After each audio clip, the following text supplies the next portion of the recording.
markaa rabto inaa barnaamijka kugu soo dhacayo message markaa rabto inaad sameysato settingka galaysaa markaasa settingkaasi galaysaa then markii uu kuu soo furmo settingka security login bartaan ay ku qoran tahay bartaan security login aad ku dhufanaysaa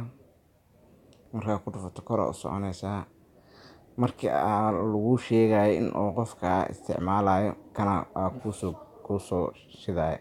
notification kaas on ka dhiganaysaa waa kana get alert about kaas on ka dhiganaysaa markii aad rabto inuu kuu soo dhaco message-ka aniga kaas on u yahay use two factor kaas ku dhufanay waa kaas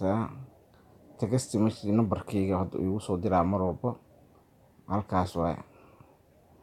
kaas hadaa rabo janji number u leeyahay hadaa rabto iska tir adiga leewaay marka waa fahanto soo maaha use factory waa message-ka kuu soo dhacay mar walba oo telefoon kale inaad gasho markaa rabto inaad damacdo mana ka geli karti ilaa numberka uu kuu soo dir aad gasho ma ahane marka waa kaas sidaa la soco